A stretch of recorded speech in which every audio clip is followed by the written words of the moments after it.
We often see entertainers really drill down, right? Become absolute masters of just one thing, stand-up, maybe acting, maybe music. But Erik Griffin's career, well, it seems to kind of zigzag across all those lines, stand-up, TV, films, and now he's huge in podcasting too. So what do the sources tell us? Is there a strategy there? What's behind building this really diverse career across so many different mediums? That's a fantastic question, and it's really what we want to unpack in this deep dive today. We've pulled together some really compelling sources. It's mainly a detailed profile on Erik Griffin, drawing from interviews, biographical info, that kind of thing. And this lets us, connect the dots, look at his origins, the decisions he made, those breakout roles, and how his career sort of evolved across comedy, film, TV, and audio too. What's really fascinating, I think, is how all these different pieces, they paint this picture of consistent growth and adaptation. It looks less like lucky breaks and more like a plan, like architecture almost, built on hard work, sharp observation, and really understanding how to use his voice everywhere. Right. And for you listening, this dive into Erik Griffin is more than just one comedian story. It's really a great case study in how careers can evolve, how you find and maybe refine your own voice, and how crucial it is to leverage different platforms today, in the modern entertainment world. It kind of challenges that old idea of just staying in your lane, doesn't it? Right, yeah. Shows how someone can build this multifaceted career pretty much from scratch, using different mediums, not just to get somewhere, but as part of the expression itself. It really highlights knowing your strengths, and then, this is the key part, finding new ways to apply them everywhere. Okay, so to really get Erik Griffin's path, we kind of go back to the beginning. Because often those seeds for later success, they're planted in pretty unexpected places. Erik Griffin was born March 12, 1972, right there in Los Angeles, California. Now, when you hear born in L.A., you might picture someone destined for Hollywood from day one. Maybe they had connections, an easy path. But Griffin's journey, it was anything but a straight line. Not at all. Being born there just put him geographically close. How he actually navigated that world? Well, that's the whole story. It shows talent can find its way through some winding roads. Yeah, and if you look closer at those early years, his background is really unique, and it definitely shaped him and the comedian he became. He was raised by his mother, who was an immigrant from Belize, and notably, he never met his father. That's not just like a biographical footnote. It feels foundational. Think about the cultural perspective, the observations, the maybe resilience that comes from that kind of upbringing, growing up in LA, but with that strong Belizean heritage link through his mom. That creates this rich, sometimes contrasting tapestry of experience, that cultural duality. It gives him a unique lens, and that lens is basically a goldmine for observational comedy. The everyday stuff, the differences in perspective, just navigating those two worlds, it doesn't just give him material, it forges this really distinct comedic voice. It's authentic because it's grounded in real life. It shapes how he sees things and how he says it. Makes it specific, but still really relatable. That's a really interesting point. And the sources say, before he even thought about comedy clubs, before stand-up was even on the radar, Erik Griffin was in a totally different world. He worked at a school, coaching basketball, doing office work. That's quite a contrast, isn't it? Coaching kids, admin tasks, then the raw energy of a comedy stage. It's easy now to say, oh, he was just gathering material. But what do the sources say about that actual decision? Leaving a stable job for, let's face it, the total uncertainty of stand-up. Was there, a trigger? A specific moment, or was it more gradual? Because honestly, that leap sounds terrifying.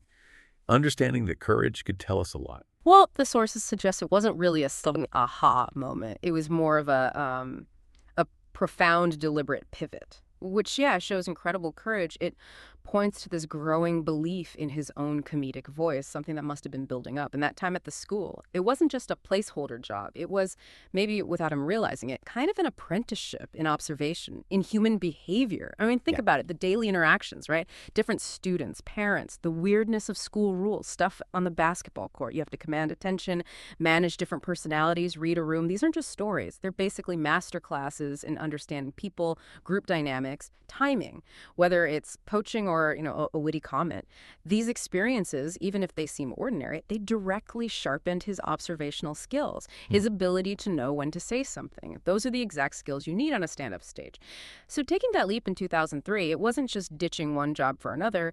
It was recognizing that the skills he'd accidentally built up were exactly what he needed for comedy. It wasn't about finding a new him. It was about giving the him that was already there a different, maybe better platform. Wow, reframing that school job as an unwitting apprenticeship.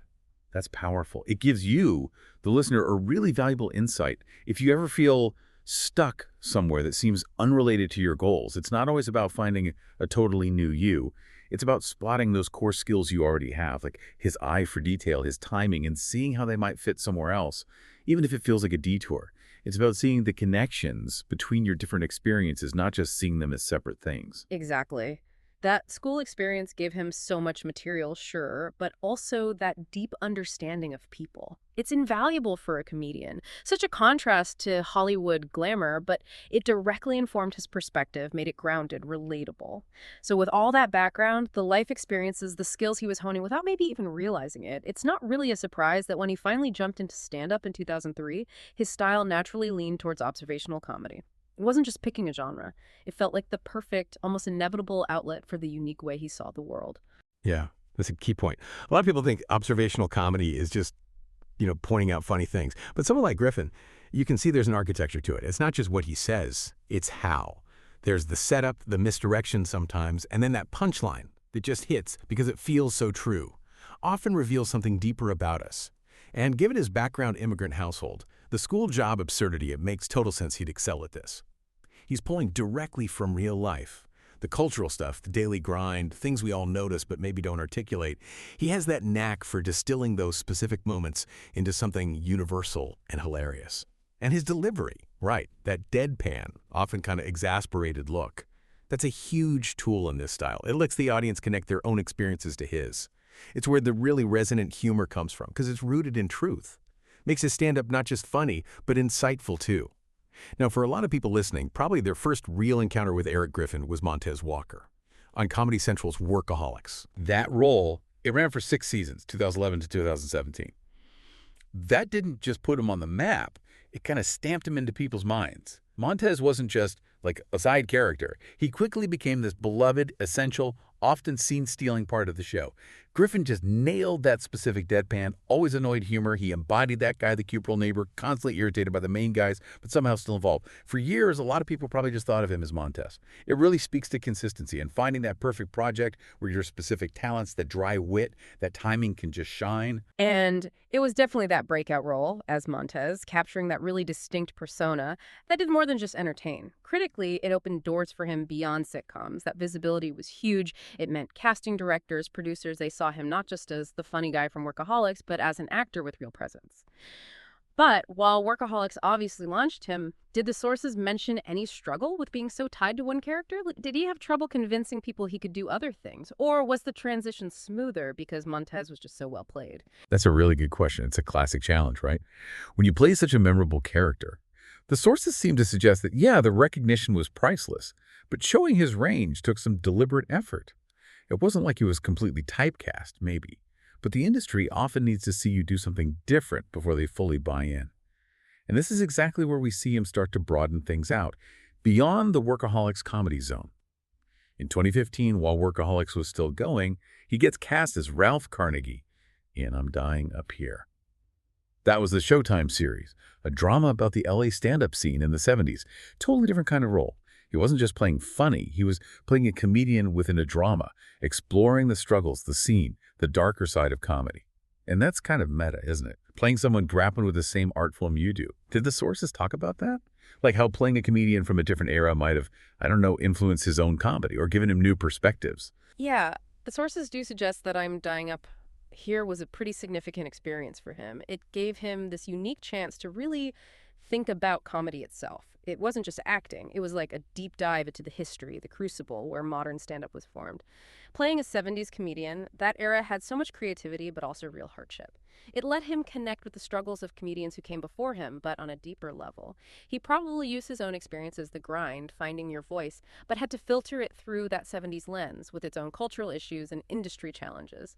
And that process, the sources hint, it deepened his appreciation for the art, helped him understand stand-up beyond just his own journey. It would have made him think about what's universal in the comedy struggle versus what was specific to that time, added layers to his own craft. And then beyond that, he also had roles in Blunt Talk, another series with a different kind of satirical tone. These were really crucial moves.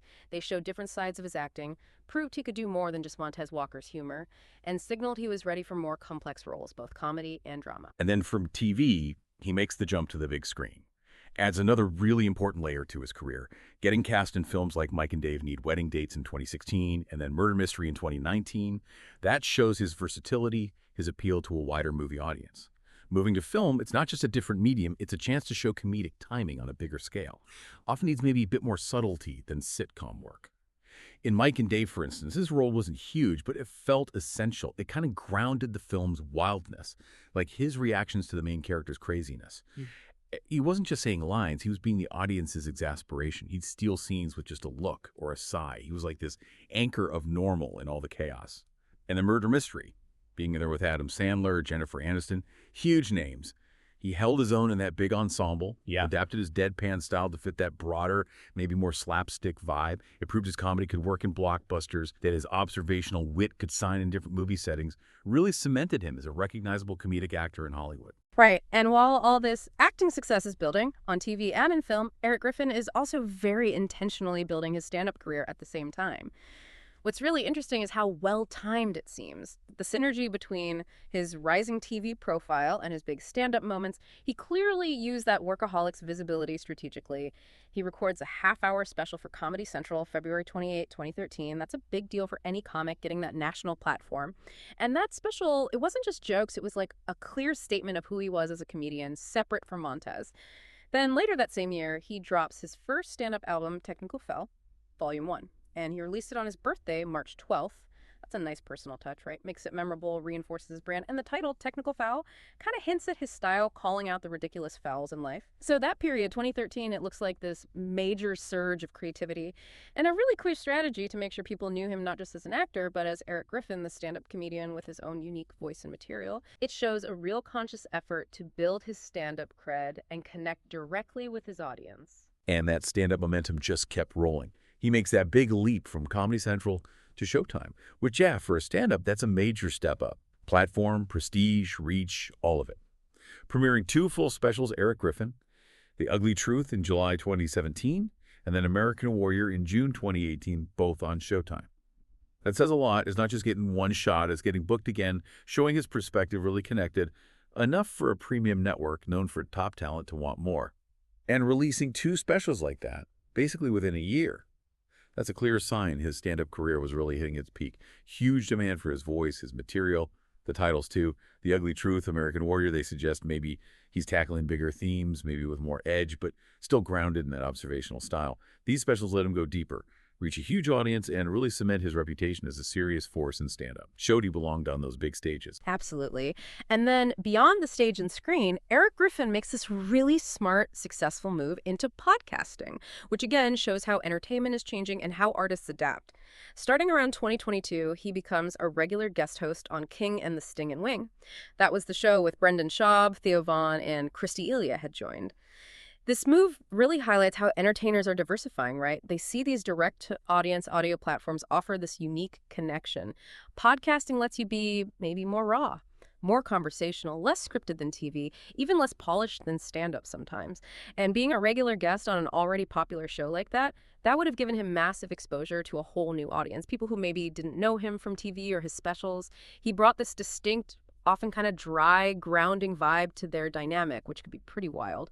Showed his personality outside of a character, just reacting to things, telling stories. It's such a powerful way to build that connection, deepen your persona beyond just performing roles. And the really compelling part of his podcast journey is he didn't just stay a guest. He became permanent. He stepped in as a co-host, replacing Theo Von when the show got renamed The Golden Hour late in 2022. That's not a small thing, is it? It says so much about his chemistry, his contribution, his appeal within that specific podcast world. To go from regular guest to full-on co-host, basically an anchor for the show, that's a huge milestone in his podcasting career. It really shows how fluid these things can be in the digital space. If the chemistry's right and the audience connects, things can change fast. His ability to adapt his humor, his personality, to that unscripted long-form chat format, just work. Let him connect with listeners in a more ongoing, maybe intimate way. Becoming a co-host on The Golden Hour meant a bigger platform for his voice, his insights, made him a really influential player in the audio space. Right. And then on top of being a key co-host on that big show, he also hosts his own podcast, Riffin with Griffin, which, doing both, it raises an interesting question for any creative today. Why do both? Why co-host one popular show and also do your own solo thing? It really suggests this desire for, Complete creative freedom, a platform to say exactly what he wants, maybe explore topics or talk to guests in a way that doesn't always fit the group dynamic. Ripping with Griffin lets him totally steer the ship, dive into things maybe more personal or niche to him, and crucially, build his own distinct community. Listeners who are there specifically for his take on things. It's like an affirmation of his own creative vision, his commitment to connecting directly, gives him an even wider space for his observations and commentary. Shows his creative drive is pretty boundless. And his influence, it even goes beyond his own performances, stage, screen, mic. Erik Griffin's also popped up in documentaries about comedy itself. He was in Just Like Us back in 2010, that film about Arab American comedians. And then Funny, the documentary in 2017. Be included in those, it says something about his standing, the respect he has within the comedy community. These aren't just random appearances. It's like being asked to contribute to the history, the culture of comedy. It's not just about being funny. It's about being seen as someone with insight, a voice worth hearing in the conversation about the art form and its impact. His inclusion shows he's not just a performer, but a respected participant, someone whose perspective is valued when people try to capture what comedy is all about, really cements his status within that world. So after tracing all these threads, what does Erik Griffin's journey really mean for you, the listener? His story, it's more than just making it. It's like a masterclass in building a career piece by piece, strategically. He wasn't scared to pivot from that school job to the chaos of stand-up. Then he used that huge TV break, Montez, not just for fame, but to launch his own stand-up specials. Then he branched into film, showed range, and then smartly became this major voice in podcasting. He's carved out this totally unique space by consistently honing his observational style, his voice, and then, this is key, adapting and amplifying it across all these different platforms. His career really shows how an authentic voice combined with smart adaptation can find success everywhere, with each platform kind of feeding the others. It's synergistic. Yeah, if you look at the big picture, Erik Griffin really embodies the modern entertainer. He's like a blueprint for navigating today's media world. He hasn't just stayed in one lane waiting for things to happen. He's actively, meticulously woven together acting, stand-up, writing, podcasting, using each one like a tool to boost his voice, reach different people, build this really strong, resilient personal brand. And what's so fascinating is how consistent he's stayed in his core style, that observational comedy, while tweaking it perfectly for all these different formats. It wasn't about changing himself for each platform. It was about understanding how to translate his strengths into new situations. He's proof that a strong, authentic voice that evolves with the media landscape, instead of being trapped by it, has lasting power. His journey is just this compelling model for how to use every opportunity and every medium to get your unique perspective out there. Makes him more than just a comedian. He's a true multimedia personality. And for you listening, this story offers something really powerful. Beyond just, being inspired, it should make you think about your own career, your creative interests. How maybe taking a more varied, adaptive approach instead of sticking rigidly to one path could open up possibilities you haven't even thought of. It's about being open to trying new things, learning new skills, and really thinking hard about how your core talents, your real voice, can be applied or translated in different ways. The big lesson from Erik's journey isn't just trying stuff. It's understanding that those seemingly unrelated parts of your life, the boring jobs, the detours, they aren't distractions. They're often where your unique perspective, your voice, gets shaped. It's realizing your best insights might come from regular experiences, and then figuring out how to strategically share those insights where they'll resonate most. It really makes you wonder, doesn't it? In this media world, it's changing constantly. Is it better for an artist, or really anyone, to go super deep in one thing, become the absolute master of that one craft? Or is it more valuable now to become a master of adaptation, to skillfully navigate lots of different platforms, different ways of expressing yourself, maybe ensuring you have more reach, more resilience? As you think about Erik Griffin's path, how do you see that playing out in your own life, your own work, your own creative journey in this complex, connected world we're all in?